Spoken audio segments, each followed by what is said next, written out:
Viewers,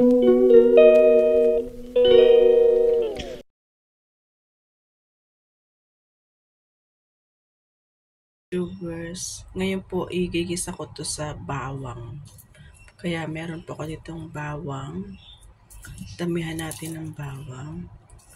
Saka po itong escalope. Baby escalope, dry Chinese escalope.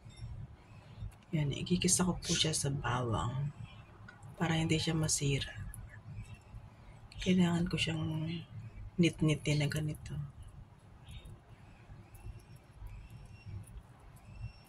Pagkatapos ko mag-ano ng bawang. Ayan. Ako po ay magsisimula muna sa bawang. Ang igisa. Ayan, nanit-nit ko na. Ayan, bawang.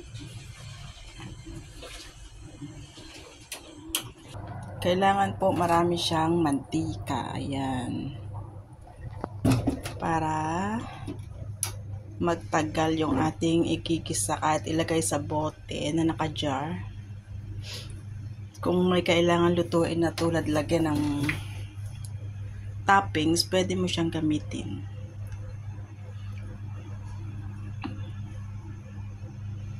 Ayaw ko mag-isa nito, nagtatalamsikan. Kasi so dry. Lagay din natin yung bawang. Masyadong painitin.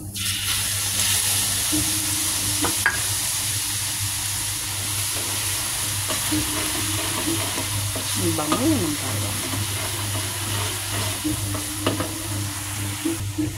Ilagay ko na din po yung ating escalope.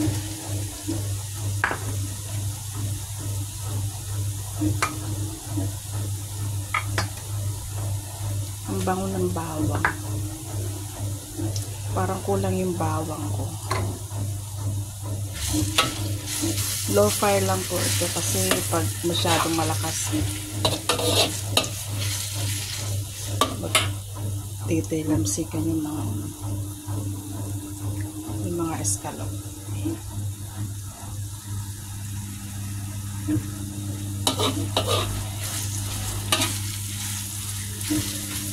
Kulang yung mantika ko, guys. Dagdagan ko lang.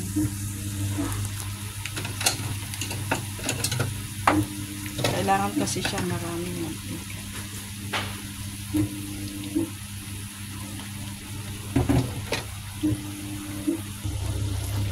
Ayan po siya. Alalay lang yung pagluluto para hindi siya masunog.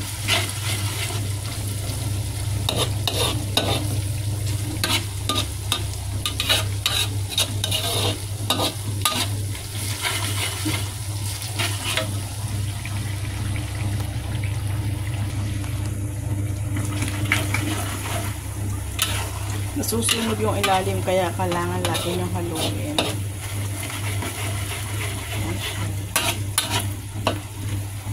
Lutang sa mantika. Ganyan kasi para hindi siya madaling masira. Para nagagawa ng mga chili paste, yung gano'n. Lalagyan ko sana ito ng sili at saka taba ng baboy kaso wala ako.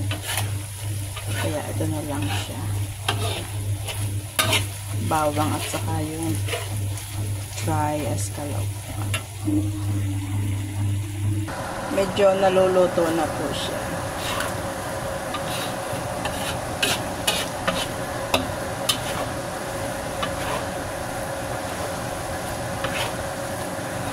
Masarap tong ulam din sa kanin.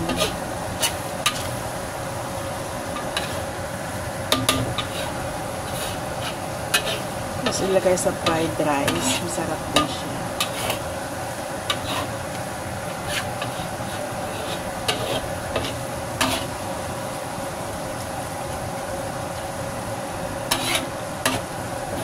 Lalay lang yun sa ilalim para hindi siya masunog. Kasi yung bawang madaling masunog. Pag medyo ano na siya, brown, pwede na yun. Luto na yun. Alalay lang, alalay lang. Dapat kasi lagi itong hinahalo.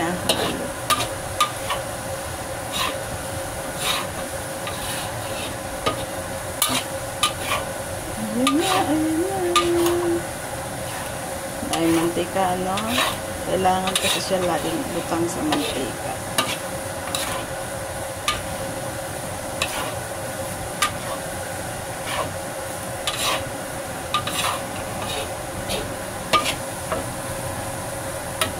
Lagyan ko siya ng chicken powder at saka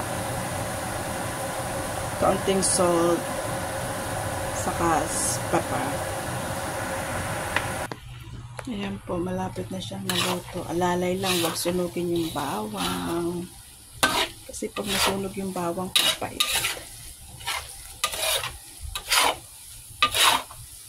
Golden brown lang po. Okay na yan.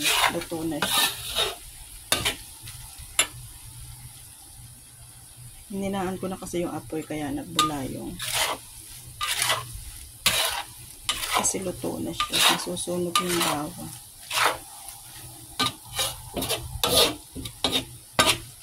Okay na guys. Luto na. Bye-bye. Thank you for watching. Yan po ang ating bawang with escalope. Pwede mo siyang gamitin kahit saan. Toppings, pansangag, ilagay sa sinahag ng kanin, sa toppings ng mga steam. Dito kasi sa Chinese mahilig sa steam kaya ginagawa ko to. Bye-bye!